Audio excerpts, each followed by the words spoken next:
to the Oklahoma Memo podcast, the weekly edition.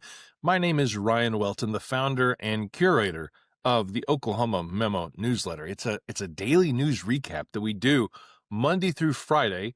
It hits your inbox at 7 a.m., and it covers the big news of the day from the major news outlets from across the state. The mission of Oklahoma Memo is to reignite a daily news habit and connect Oklahomans to vetted sources of journalism. So, what a week it was, and we've got some great guests this week. But before we get to those, let's just do a quick recap of where we've been this week. A lot has happened, and as I look throughout the Oklahoma newsletters this week, we see that Ryan Walters is no longer the state superintendent. A gentleman named Lindel Fields is. We see that there is now an Attorney General requested investigation into the State Department of Education, looking at spending over the years during Ryan Walters' tenure as superintendent. And it's been a big week. It's been a big week. I posted a video just a few moments ago talking about the Oklahoman story about the Teacher Hall of Fame portraits being put back up on the walls at the Oklahoma State Department of Education. As soon as Walters left, that was done.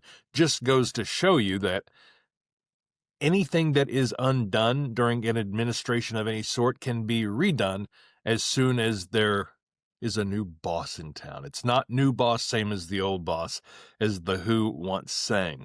It's been a beautiful week in Oklahoma. It feels very summer-like. It hasn't been a typical September-October. Many of you might not realize that this is supposed to be a second severe weather season. Severe weather season traditionally runs from March 15th to June 15th in Oklahoma. That's the primary severe weather season. But a secondary severe weather season typically runs from September 15th to October 15th. Doesn't feel like that's going to happen, although I will tell you, having been in local TV news for 20 years, you can get tornadoes in November and December for sure. In fact, I remember being at News on 6 in Tulsa. It was several years ago. It was the night that George H.W. Bush, the former president, passed away, and state championship games were being held at Skelly Stadium, at R.A. Chapman Stadium. And there were tornadoes everywhere. Severe weather was interrupting every game in the area, and it was quite a mess. And tornadoes touched down, and I believe that was at the very 1st of December. So we may just be delaying the inevitable in terms of severe weather. Also delaying the inevitable was Ryan Walters, who didn't hand in his formal resignation until the very last second, which delayed the introduction of Lindel Fields, which happened at Eisenhower Elementary, I believe it was, in Tulsa on Thursday. And I thought, I've commented on this on my TikToks. If you're not following Oklahoma Memo on TikTok, on Instagram, and on YouTube, I would invite you to do so. There is a Twitter channel, if you will, an X channel, but I think long-term it doesn't fit into my plan. So TikTok, Instagram, YouTube, Facebook also. If you have Instagram, you got Facebook. But I thought the governor's selection of Lindel Fields was inspired.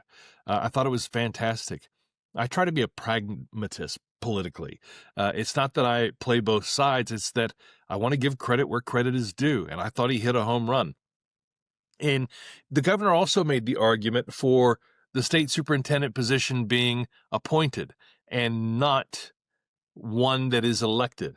And I tend to agree with that, with the idea being that the superintendent must be able to align with the governor, and that really you, the voter, still have a choice in the matter.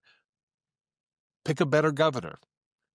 If you don't like, if the idea that Ryan Walters isn't kind of the public's fault is, I mean, I think we just have to face facts here. He was elected by the people.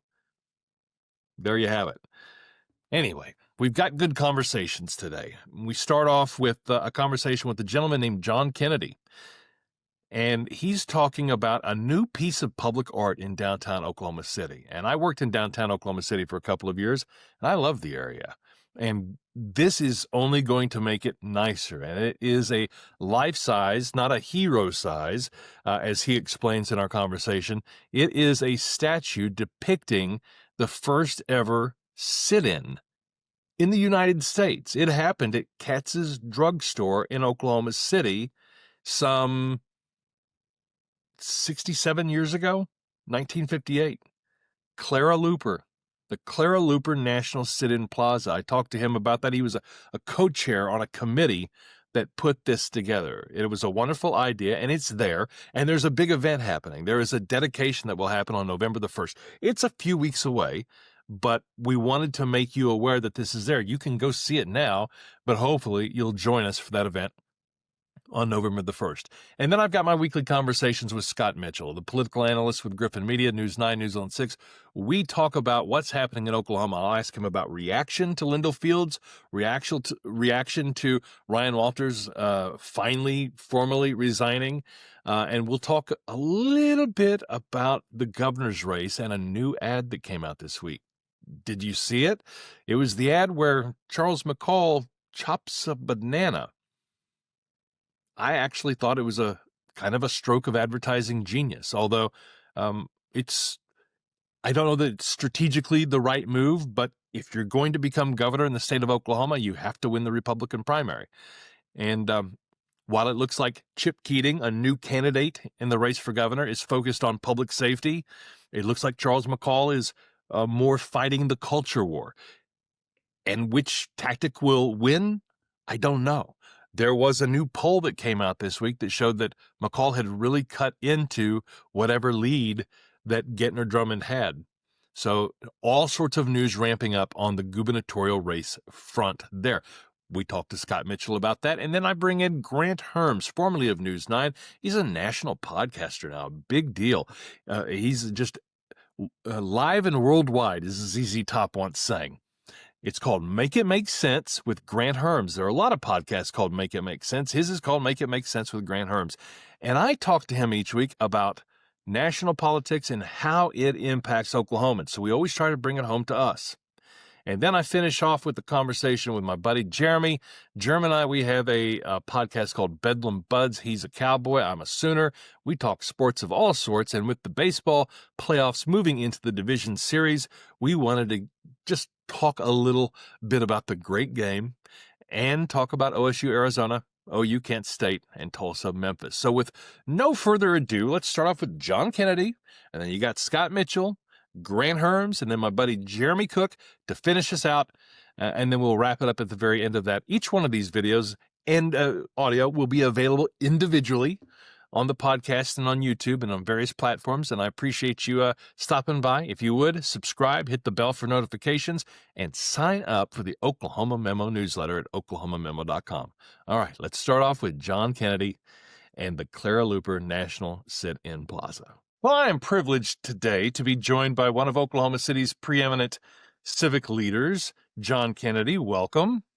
Thank you, Ryan. I'm looking forward to talking with you, and also I congratulate you for being a pioneer in this new news that we get to watch.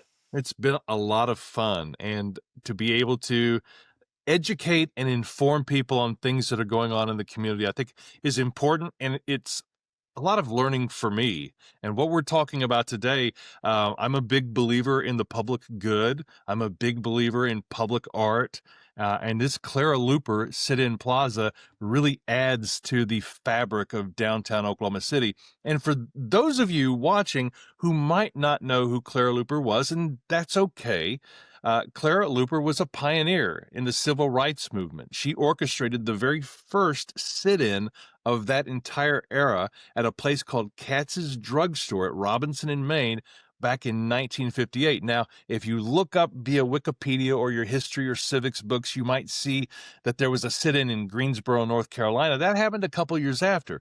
Clara Luper was the pioneer in this movement. She went on to have an illustrious career in the civil rights movement. She ran for Senate in 1972, and she's being honored with this public tribute. And it's a plaza that's come together, and there's an event that's coming up. But John, I just wanted to start. You're the co-chair of the committee that put this plaza together.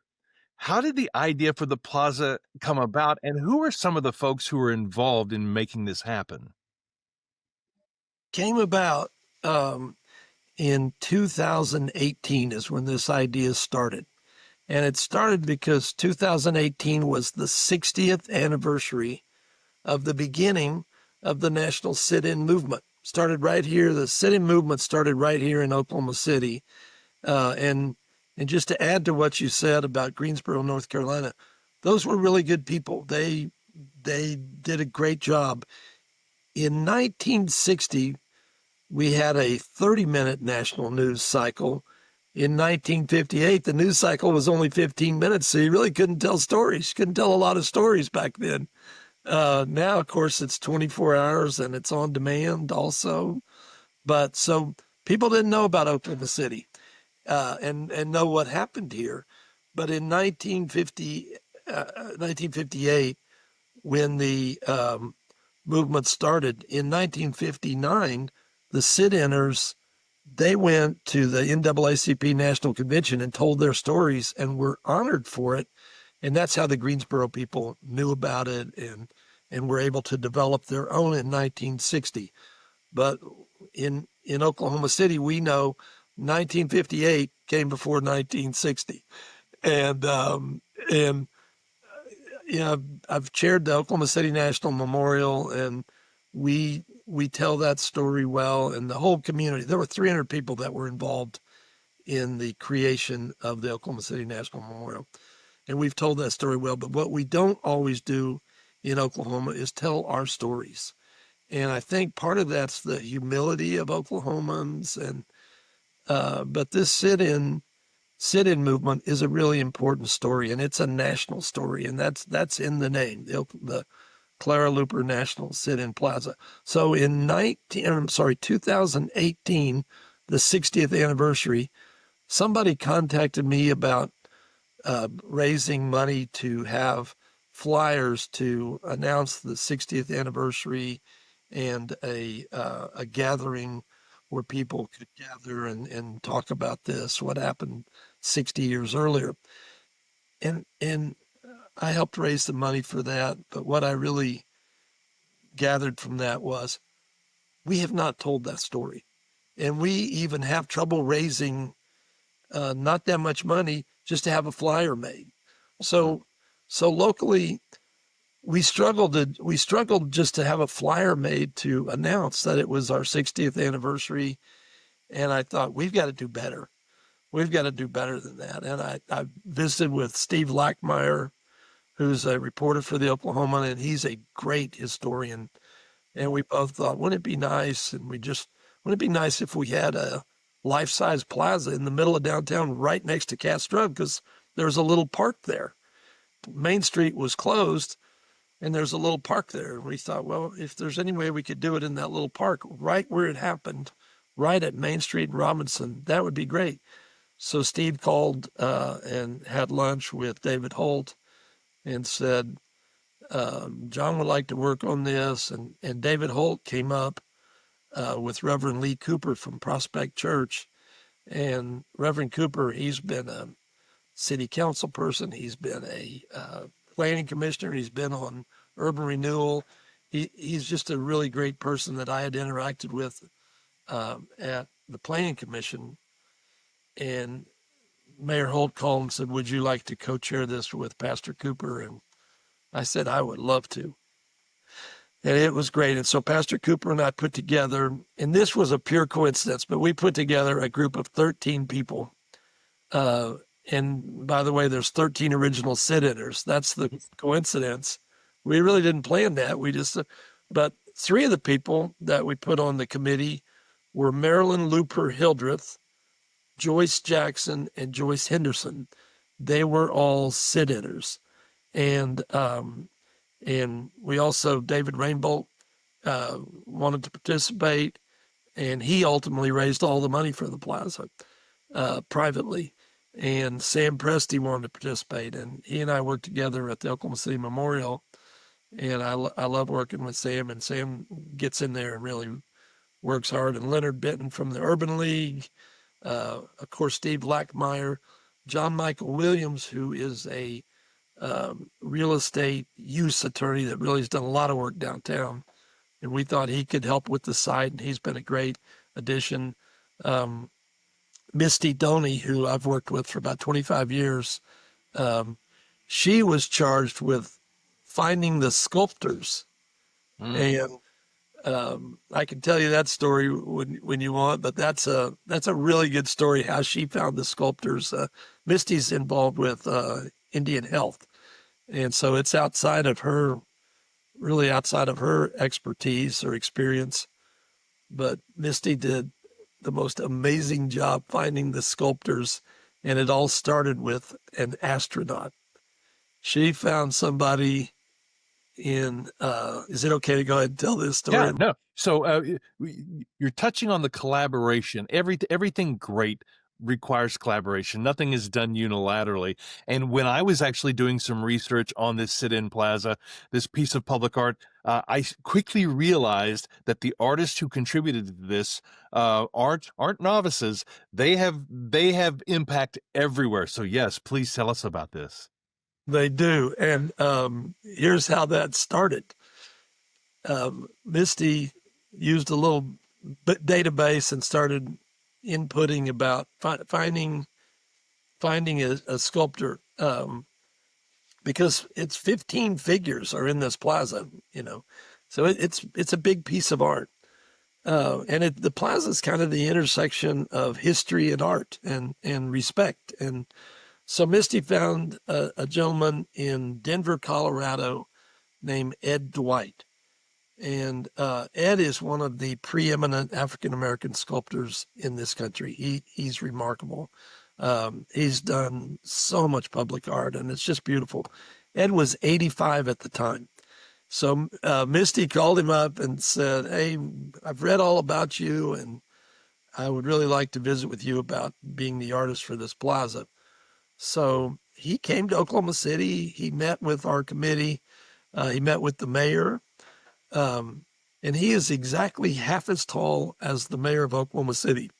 He is an astronaut. So he that was a big requirement in those early missions, your size. So we've got a great photograph. I wish I could show you here of Ed Dwight and David Holt standing next to each other. But Ed Dwight, he's a two-time national treasure, which is hard to be. But he was chosen to be the first person on the moon by President Kennedy. It's a remarkable story. In 2019, on the 50th anniversary of the moon landing, there's a huge feature story about Ed Dwight in the New York Times. And so we started reading about him and researching him, and we're like, this is one of the most amazing people in this country that had this career. He obviously didn't end up getting to go to the moon, but he was the first person selected. And he had a great career and retired from that and then became a sculptor. So we got to know Ed, and we're just like, you're just an amazing person. And it was great. And he loves the story of Clara Luper, and he was familiar with it. But he said, look, I'm 85. It takes a lot of time to do this. I can't do 15 sculptures, but I know who can. And he introduced us to Studio EIS up in Brooklyn, New York. He'd worked with them many times, and it's a family business. It's two brothers and a sister. They've been in business 50 years. But you researched it, so you know that they did Constitution Hall. They did all of the signers of the Constitution. They're amazing. They just got through doing all the sculptures for $1 billion project that the state of Texas is doing, redoing the Alamo. They were chosen to do all of those. They did the JFK statue outside the Kennedy Center in Washington, D.C. They did that right before our project. And they're really amazing. We met them, and Ed Dwight kind of helped us through how you work with them, and we really love them. They were here placing the lunch counter a week ago, and they said in 50 years this is one of their absolute favorite projects, and we all feel like we're family, and they love Maryland. I'll tell you who the real consultant was. Misty found Ed Dwight and found Studio EIS. but Marilyn Luper Hildreth, Clara Luper's daughter, collaborated on every sculpture for authenticity. And up until 3 weeks ago, 11 out of the 13 original sit-inners depicted in the plaza were still alive. We lost one 3 weeks ago, but I just can't wait till the people that are depicted in that plaza get to see the final product. You nailed it when you said the intersection of art, history, and respect. I had a little chill on my arm when you said that. This is I said that because I'm self-conscious. I feel like I'm talking in run-on sentences here. So well, but so true. And as we see the growth of both Tulsa and Oklahoma City and what public art adds to the area, what do you envision that the Clara Luper National Sit-In Plaza will be adding to downtown Oklahoma City? I think it helps tell our story, and it's a really fascinating story that on the very same street, 5 blocks apart, we have two of the most profound examples of violence in our country's history. Of course, the Oklahoma City National Memorial depicts one of the most horrific acts of violence in American history. And also, it demonstrates the ineffectiveness of violence. There were the people that blew up that building and killed 168 innocent children, women, and men. Their diabolical plan was to bring this country down. And they really thought that this would be the first shot fired to bring the country down. And paradoxically, it brought Oklahomans together. Just down the street on Main Street and Robinson, on the same street, Robinson, is one of the greatest acts of nonviolence in American history. And it was all about nonviolence. It was all about turning the other cheek. It was all about staying focused and staying respectful. And Ms. Luper taught those children so well, and taught many more children that joined the sit-in movement. Our sit-in movement in Oklahoma City lasted 6 years. It went from 1958 to 1964. So not only was it the beginning of the sit-in movement, it was the longest in the country. So I guess that's it. Just the fact that down the street, 5 blocks apart, are two of the most significant examples of violence and nonviolence in our country's history. And it happened right here in Oklahoma City. And I think it's really good that we're telling that story. And it's also Sam Anderson that wrote Boomtown. That's right. He came over and visited Studio EIS in Brooklyn, I think 3 times when we were up there. And he's written a lot about Clara Luper. He's written a lot about the memorial, but he's written a lot about Clara Luper. And he brought the art editor from the New York Times over to the studio to see the final clay version. And the art editor from the New York Times described it to Sam as one of the greatest pieces of current day art that he had ever seen. So it really is, it's a beautiful piece of art that tells a remarkable story. And there are 5 hotels within 1 block of that sculpture. And as we're building the new arena, it's literally 1 block from the new arena. Public art, the new arena, downtown Oklahoma City is just getting started. And you talk about Oklahomans and Oklahoma telling its stories. There's a big dedication coming up on November 1st, a chance to celebrate the officially, it's there, but there's going to be a big event on November 1st at 11 a.m. That's a Saturday. So if you're planning your calendar out there, folks, Saturday, November 1st at 11 a.m., a big dedication downtown of this sit-in plaza. What's gonna go on there? Are there any special guests lined up? All the artists will be there. They'll talk a little bit about that process. Marilyn will tell the story, Marilyn Luper Hildreth. So, and then I think we have 5 different musical groups, including our symphony, the choir from Oklahoma City Public School, grade schools, Dungy, Langston. We'll have a great musical program, and also we're going to keep it to an hour. So we're going to keep it concise. Won't be a lot of big speeches. We really want people to enjoy it. The real star of the show will be that piece of sculpture and the story behind it. And if I could just tell one story that'll be depicted in the Plaza. Another thing that's different about Oklahomans is I don't think this happened anywhere else in the country, but Ms. Luper and the police chief, IG Purser, were very close. And she would call him before they would go to a restaurant or a retail establishment and tell him they were going to be there. She was arrested 26 times. He did his job, and the children were arrested numerous times too. But when IG Purser passed away, before he died, he asked his widow to do something. And what she did was she took his badge as Oklahoma City Police Chief to Clara Luper and gave it to her. Doesn't happen. I mean, that probably didn't happen anywhere in this country. And it says a lot. It says a lot about those two people, about Clara Luper and IG Purser, and about, we use that word again, respect. It says a lot about respect.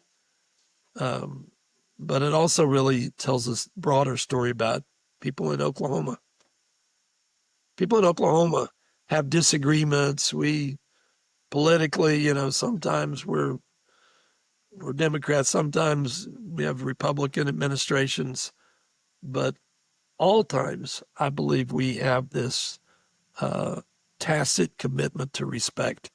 And I don't think there's a better example of respect than the police chief wanting before he died and wanting afterwards his widow to take his badge to Clara Luper. She was arrested 26 times. I think what you described, I envision a movie plot, like a movie, like that's really just about the police chief and Clara. And we IG and Clara, that could be the movie right there. But it tells a story that not enough people know. I knew the Clara Luper story in general, but I hadn't heard that. And again, for the second time in this conversation, little goosebumps on my arm. So it's a great story to tell. John Kennedy, co-chair of this committee to bring the Clara Luper National Sit-In Plaza to have this created, and it's in downtown Oklahoma City with a big dedication celebration happening on Saturday, November 1st at 11 a.m. John, thank you so much for being on the Oklahoma Memo podcast. Thank you, Ryan, and also congratulations on putting on these great shows. I'm really excited about your podcast, so thank you. Thank you so much. Okay, thanks a lot. And now it's time for our weekly segment with News 9 News on 6 Griffin Media political analyst Scott Mitchell. Hello, Scott. Good evening, sir. How are you? And we're taping this on Thursday night, and it was a big day today on Thursday. Governor Stitt introducing his appointment, the first time in many years that a governor has been able to appoint a superintendent. I think we have to go back maybe to the Bellman era for that to have happened. But Governor Stitt appointed Lindel Fields to be the state superintendent. What are you hearing about that selection? That it fits two changes from the previous administration. And those two are, number one, responsible, and number two, adult. And I'm really not joking. I mean, this is somebody with an impeccable record. Look, Lindel's a bureaucrat, okay? That's not a bad thing. I mean, people who show up, go to work, try to make life better for people. And a bureaucrat, here's an interesting thing. It's probably got a negative connotation, but they spend time trying to do good things, make things better, and not with an eye on the next election. And that's my understanding. What we have here is that this guy will spend the next, 15 months of the state administration and try to clean up the clown show that's been over there for 3 years. And so, and by the way, you think the ceiling's very high for Mr. Fields? I was impressed by his speech this morning. His daughter was there. I don't know if any of his other children were there, but they were at Eisenhower, where his kids go to school. And I was impressed by his vulnerability. He seems like a kind man. I loved his mantra. I don't know if you heard it. It was, do what you say what you mean, but don't say it mean. And I'm like, what a breath of fresh air this is. I'm like, Yeah. I could feel the teachers of Oklahoma exhale. Like there's some real trauma that has happened over the past 3 years that's going to take some time to repair. And I think that's what he's tasked with. He did have a list of priorities that included reading and other things, but I think his first course of business is to repair the relationship between the administration and teachers. That's a great point. Number two, I don't know if they'll be going. I don't know when he'll go into that office, if it will look like a scene from Ghostbusters, will they be wearing Tyvek? In all seriousness, have you run into one single person, responsible adult, public servant this week? Not ideologues, not people that are interested in the circus show that goes on all over the place these days. One responsible person who isn't going, it's a great day in Oklahoma. Right. I sure have it. And I think you and I, it's not that we're Pollyannic, but we're also not cynical. I believe that people on both sides of the aisle want to do good and want to get work done. And anybody who obstructs that mission, regardless of ideology, is going to be a hindrance to progress, however you see it. So my wife the other day said to me, she goes, the last few stories you've done on Griffin have been, you've almost kind of stepped out of the analyst role. And I kind of pushed back. I said, not really. I mean, from an analysis would be what is happening over there. And if it's, you know, if it's a smoldering dumpster fire, that's what it is. Okay. When you're 50th, it only took OSU 3 games this year to say, Mr. Gundy, you need to move on.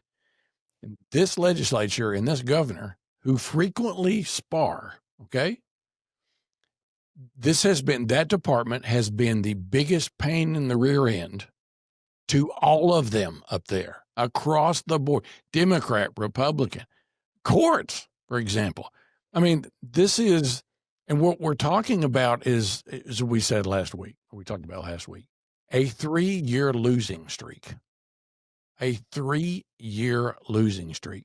If you like ideologue and bombast and nonsense and hooey, that was your guy. But when it comes to delivering on what he was supposed to do, we were not hiring him to create memes and political satire. That's late night TV. This guy was supposed to be making our schools better and our students smarter. Fail.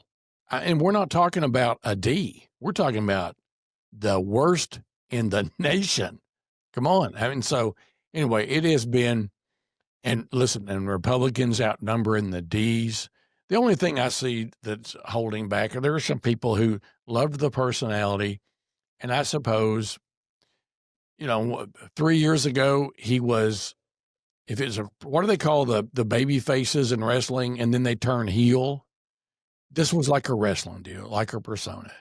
And so it's gone. And I'm telling you, Ryan, what I'm hearing from people today is, man, that is so good. And the legacy for the governor, he gets to do what you just said, clean house, clean slate.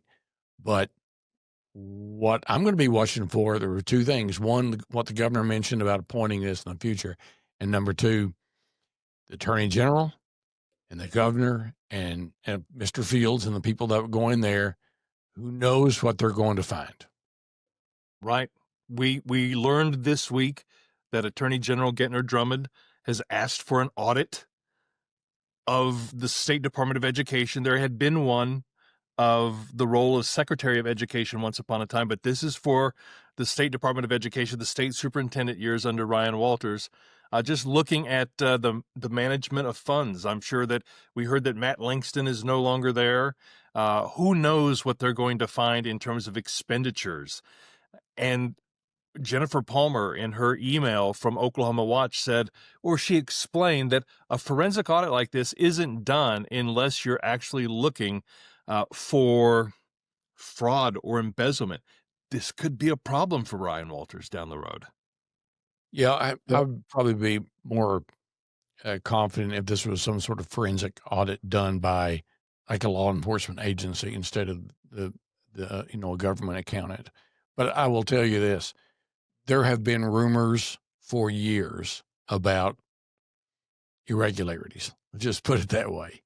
And I haven't seen, I don't think there's a chimney where we could see the files being burned like in the old days when, the Soviet embassy was thinking we were going to attack them. And the whole point is there's going to be some real, Jennifer Palmer's right. People are going to be descending on that agency, trying to figure out what's been going on in there, because it's in essence 3-year occupation by a circus. So yeah, that's going to be what we'll be watching for. To be fair, I don't think we are rooting for there to be, charges down the road. It's just that we suspect that they're because there's an audit, we know that you don't do that unless you're looking for something. And if it turns out there was nothing there, we'll all be pleasantly surprised and send our apologies. Now, to the point about Governor Stitt talking today at the press conference about this role being appointed, I told you before we recorded, I actually agree with the governor on this. I don't believe every role should be appointed. You elect the chief executive for a certain reason, and this role seems to fit within the structure of a cabinet. However, that's not something that the governor can do unilaterally. It would have to be the legislature to decide that. Is there any appetite for that? Yes and no. There will be, early on in the Stitt administration, in his term, there was the House and the Senate went along with a lot of power shifts to the governor. That happened less and less as they sparred more frequently and a little more friction, and especially the third and fourth year. The governor has talked about within the last calendar year, he's mentioned it, and I've spent some time talking about electing everybody. And, we elect everybody. It's a populist state. Ostensibly to keep power from concentrating. It's done the opposite.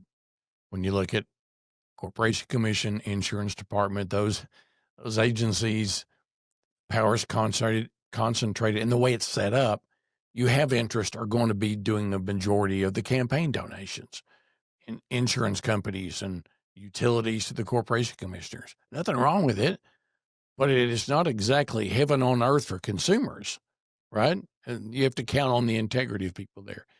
But now we're seeing issues like our property insurance rates, and people saying things about that department, like who owns it. We've seen in Oklahoma history where you'll have a lieutenant governor of the opposite party of the governor working against the governor.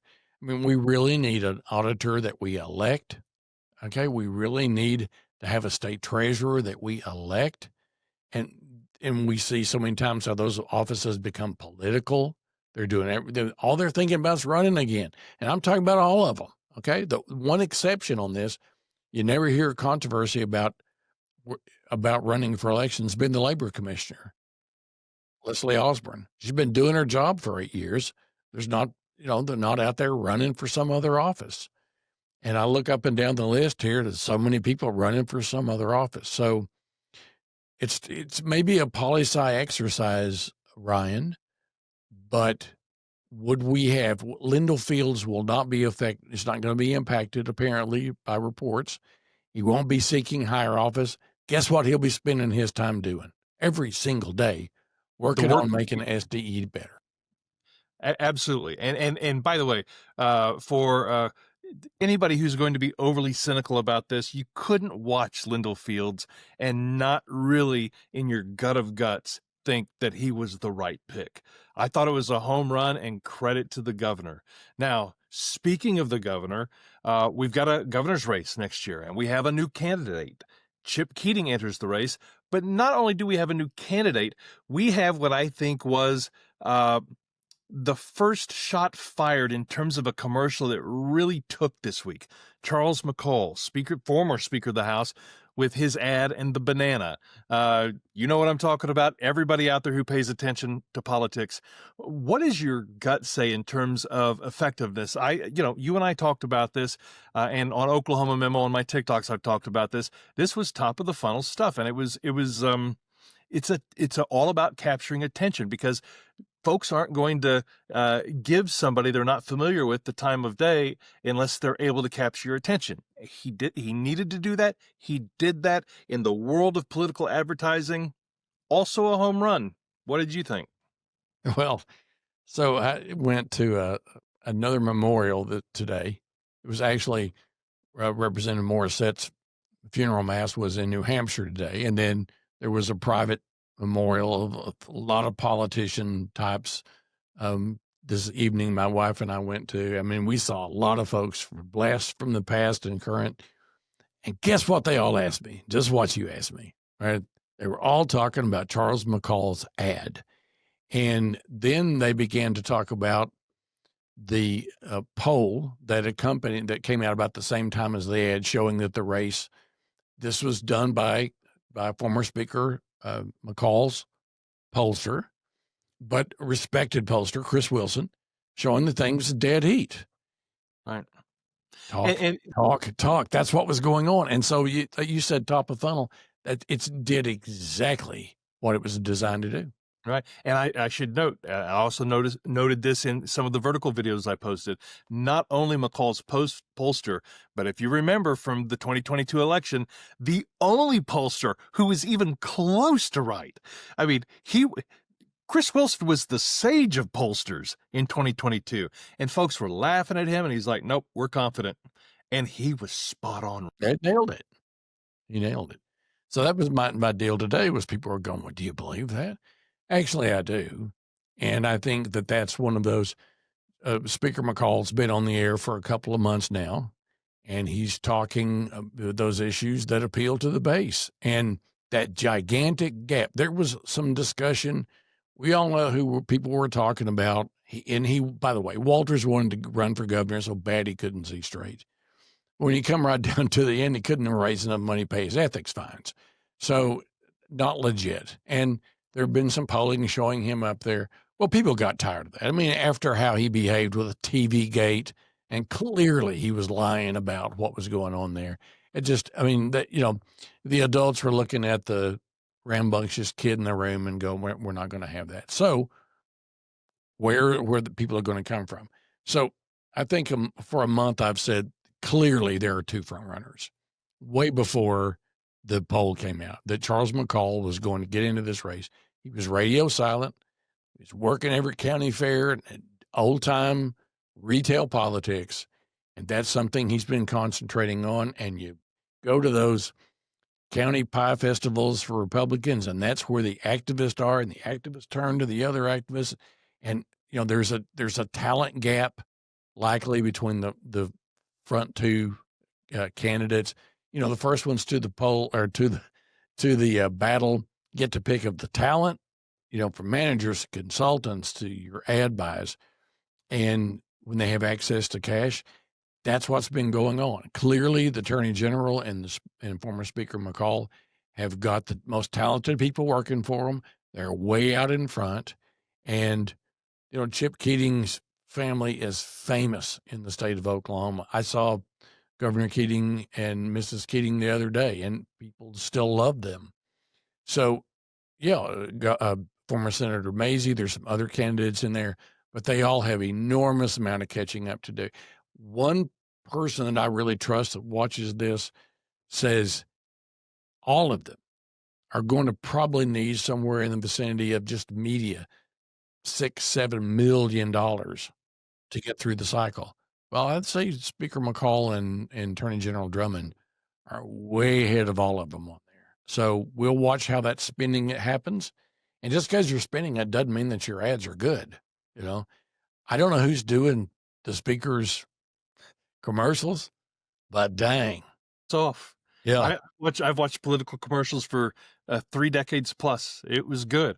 And it doesn't matter what I think of it politically. It was a catch your attention sort of ad. Scott Mitchell, News 9 News on 6 political analyst. Thank you so much. I want to remind folks, you can catch Scott on Hot Seat on Saturdays, and your vote counts both at News on 6 in Tulsa, News 9 in Oklahoma City. Scott, thank you very much. We'll do it again next week. Always my pleasure, Mr. Welton. Now it's that time in the Oklahoma Memo podcast where we let our hair down. We could talk some sports. And this is my Bedlam bud. This is my condolences. This is my buddy Jeremy. This is Bedlam Buds. And we're coming up on the weekend. There's a lot going on. So let's start with your Oklahoma State Cowboys. They're in Tucson, Arizona for the first time since 2012. What's going to happen this weekend? Do the Cowboys stand a chance to win? Yeah, actually, the Cowboys do stand a chance to win. Arizona has been a real Jekyll and Hyde type of team. They have had a couple of really good games and a couple of really bad games. And so the problem is it's in Arizona. If this were in Stillwater, I would actually be predicting an Oklahoma State win. But being in Arizona, it's going to be a lot tougher. But again, they showed signs of life last week. And if they can continue that upward trend, the Cowboys have a real shot this weekend. When I'm looking at that game, I like the over. I don't know what the over-under is, but I just feel like this is going to be one of those games where both teams are at least in the 30s. Well, I mean, again, the offense did show signs of life, and the defense was still bad. And so if that trend continues, I very well could see the over on this for sure. Yeah. So what about your Sooners? How do you think they're going to do? Well, I'm interested to see how Michael Hawkins Jr. performs. It is Kent State, and I don't want to discount any opponent, but the spread is like 45.5. And typically in that situation, I always take the opponent. I would take Kent State. It's just, against the spread. It's hard to cover 45.5 points, but I think there's a lot that the Sooners will work on tomorrow ahead of the Texas game. The Sooners will also look to minimize injury. And I think they will just try to come out of that game healthy and with a W, and I think they will take that. The other interesting game on the schedule, Tulsa at Memphis, and the interesting part isn't Tulsa, and I wish it were Tulsa, it's Memphis. Memphis is a good team. Memphis has got some grit. I watched the Memphis-Arkansas game, and then I watched them last week against was it South Alabama? No, it was Florida Atlantic. It was the Owls. FAU. It was on Howard Schnellenberger Field. But it was a close game until Memphis asserted its will. Memphis, when you talk about a Power 5 team, or I'm sorry, a Group of 5 team that could get into the playoffs, I'm very interested, not necessarily for this game. I think Memphis wins this one going away, but I'm really interested in the Memphis Tigers as a whole. Well, I mean, and if we look at their forward schedule, they probably don't have a lot of super tough opponents, if that's fair to say, down the road. So if they can continue that pattern of playing so well, absolutely could see them in there. Could see that. So I just looked it up. The spread, I'm being bold here by saying Cowboys have a chance. The spread is 20.5 to Arizona. Oh, okay. And over under is 56.5. I love the Cowboys in that situation. 100%. Just against the spread. I absolutely think the Cowboys cover. 100%. And then the over under is 56.5. So I'd blow that out of the water. I'd take the over. Yeah, I think so too. I think this is going to be like a 38-35 type of game. Mm-hmm. Completely agree. And it'll be good weather. It's in Tucson. It'll be hot. Right. Speaking of hot, it won't be hot in Toronto when the Yankees come to Rogers Center because the dome will be on. And I will tell you, I've been to Rogers Center. It turns out it's one of my favorite stadiums, but they rarely open the roof. It has to be almost perfect conditions for them to open the roof. But I just say that to segue into our division series. We talked about baseball on the last Bedlam Buds. We got some right. We got some wrong. The Guardians sort of let us down here. But what are you seeing in the second round? You got Detroit, Seattle, New York, Toronto. You've got Chicago, Milwaukee, the Cubs. And then you've got the big series, Dodgers headed to Philadelphia. Well, I think the Brewers are going to sweep. I think that I really do. I think the Brewers, they've been hot all year. They've been just a consistently good team this year. I think the Brewers, if they don't sweep, it may be one to the Cubs, one at Wrigley. But I think the Brewers are going to easily take that. Yankees, Blue Jays, boy, that's going to be a great series. But again, I have to go with the Blue Jays on this one. I think that I think they're positioned better for a deeper run than what the Yankees are right now. The Yankees had a really tough series with Boston, and baseball's a different type of sport. It doesn't necessarily take it out of you, but I think the Blue Jays are going to win that. Let's see here. Then the Dodgers, Phillies. I don't know. I don't know. I don't know. Yeah. If I have to make a prediction, I'll just say the Phillies because they're the favorite. But goosh, I don't know. The Dodgers just smoked the Reds, which we called. But man, they did not show a lot of crack in their armor. Gosh, I don't know. What do you think about that one? So having in-laws and a wife who are all Dodgers fans, I actually listen to a lot of the games, and I listen to Steven Nelson and Rick Monday. I'm on a kick now, Jerm, where I'm listening to ball games on the radio. I have it on TV, and then I'll say, you know what, I'm turning off the TV. I'm going to listen to the radio. And it's like I've told you about Oklahoma State. I really enjoy listening to the radio call of these games because I am able to have theater of the mind. And as I was listening to both of the games against Cincinnati, yes, the Dodgers won going away, but people who didn't watch those games don't understand the struggle that the Dodgers bullpen had. Everything else was 10 out of 10, no notes, no crumbs left, as the kids say, is really just a perfect team all around. But the bullpen for the Dodgers was pretty scary. And that's where I think Philadelphia has a chance. If I were a betting man, I'm probably not going to bet against the Dodgers in any capacity, but I don't think that Philadelphia is Cincinnati. I do hope, as somebody who really loves Kyle Schwarber and Bryce Harper, I hope they show up. I hope that the week off isn't something that sort of lets them down mentally, and that Philadelphia, these are best out of 5 series. And so winning the first 2 games at home, if any team is able to do that, it really makes it tough for the other team to get into it, because you win those first 2 games at home, you can get closed out your first game there. When I look at Chicago, Milwaukee, I agree with you. I wasn't that impressed with the Cubs in this series against the Padres, and I wasn't that impressed with the Padres. Will there be a letdown given that they were a week off? They're so fundamentally sound. This is their time. I've also talked about things like destiny. With the death of Bob Uecker earlier this year, you just wonder, is he looking down from above, and is he just going to orchestrate this? Is this going to happen for Bob Uecker? He's sitting on the front row wherever he is. He's sitting on the front row. But teams, you got to have something to rally around. People who say that's overrated have just no clue about the power of storytelling, the stories you tell yourself. And so if I'm Milwaukee, I'm wrapping myself around, let's do it for Bob. So I would bet on the Dodgers. I'll be rooting for the Phillies. I won't say it too loudly around the in-laws, but I won't text Christy at all. So, but I won't be rooting against the Dodgers. It's just that I want Schwarber and Harper to get one before they're done there, because it's really put up or shut up time for the Phillies. I think Milwaukee wins that series. I would, earlier, last time we talked, I pulled out my Mariners cap. Right. And I talked about great being look, man. Team of destiny. But I will tell you, any team with Tariq Skubal, you've got a chance to win the series. And in a 5-game series, he's going to pitch 2 games. You're winning those games.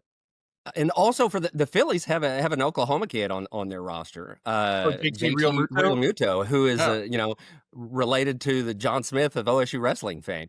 Very nice. That's his nephew, and so so I kind of want the Phillies to win because we have an Oklahoma kid there. I met him once, not a big deal, but because there's an Oklahoma connection to them, I kind of want them to go now. Well, do you remember Bryce Harper had one of his first big coming out parties, if you will, in Oklahoma as a 19-year-old. It was, I forget whether it was an AAU type situation, but I've had a number of people comment and say, he played ball at Westmore or more. I'm like, well, he didn't go to school there, but yes, there was a tournament there that he was in.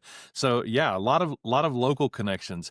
But the Detroit-Seattle series, I do think Seattle wins, but I would say I wouldn't discount Detroit. I think I am higher on Detroit now than I was before. Now that they seem like a team that's got some fight in them in the wins against, their pitching was great against Cleveland. But the Guardians pitching just collapsed when they really needed it. They brought a couple of guys in out of the bullpen and just gave it up.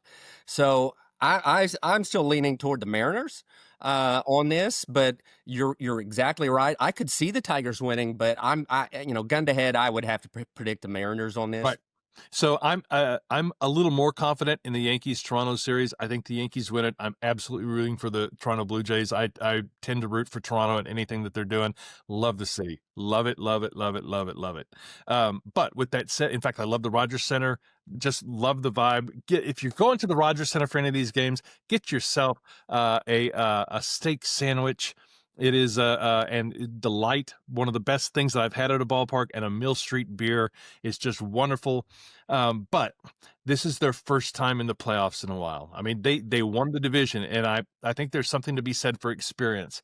Last night against the Red Sox, Schlitter threw that gem for the Yankees, and this is the time of year where inexperienced players on experienced teams start doing amazing things. And I think the Yankees absolutely have an advantage when it comes to that. And in fact, I think you'll see it tomorrow when the Yankees take game one. Again, it's just a hunch. The Yankees are the daddy of that division. And this is just a situation where they've got the experience, and it feels they ended the season 9-1. They lost that first game to Boston, backs against the wall. They won the next two. It just feels like the juggernaut is being unleashed again. Well, and when these are predictions, you can have stats, you can have facts, you can have notes and information, but predictions are basically from your gut. Right. And I mean, ultimately that's what it comes down to. And if that's where you're leaning, then lean into it. Yeah, which in that case, I mean, I think you could see a Yankees Tigers, ALCS, Yankees Mariners, but I think it's going to be Milwaukee for sure, and I think it's going to be I would probably bet on the Dodgers. Really? Yeah. Oh, yeah. Gun to head, as you said. Yeah. They are as outside of two off performances from their bullpen, they are as murderers row as we've ever seen, with a wonderful pitching staff. Not only do you have Yamamoto and Ohtani, who's going to pitch game one against Philadelphia, which that's a bold move. And I say it's a bold move because it's like you don't want him to get hurt on the mound, or there has been some evidence in the past that he doesn't do as well at bat when he's focused on the mound like that. But you also have Snell and Glasnow, and then Roki Sasaki, who came in and got a little experience in relief against Cincinnati just the other day, and that guy's throwing over 100 every time. Well, again, you're exactly right that their pitching staff overall has shown just incredible depth. That's why I don't think throwing Ohtani at this first game is really that big of a risk, because if he starts out slow, you can pull it, because you have a whole bunch of arms behind him. Plus, that could possibly save him for another game down the road. So I think it's actually a pretty good move. It's bold, but I think it's a pretty good move because, game one is the game. I mean, if you get that game one, clearly the rest of the series, you're on the front foot. Now, you bet. Oklahoma 100%. City Thunder notwithstanding. Right, 100%. Jeremy, Germ, Bedlam Buds, we talk about sports. We'll do this after the games this weekend and talk about all things Cowboys, Sooners, Golden Hurricane, you name it. Until next time, Jeremy, have a great weekend, man. You as well. See you later. Thanks. Well, what did you think? There's some good conversations there today.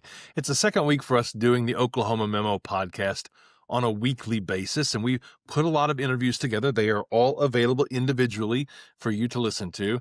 And if you ever want to have a conversation on a podcast like this, I would invite you to reach out to me. Do so anytime anyway. news@oklahomamemo.com is the way to reach me. My name is Ryan again, and Ryan Welton, Welton, if you're not familiar with me. We've got a TikTok, we've got an Instagram, we've got a YouTube, and I've got a long career in journalism here in the state of Oklahoma. Again, connecting Oklahomans to vetted sources of journalism. Until next time, for the Oklahoma Memo podcast, have a great week.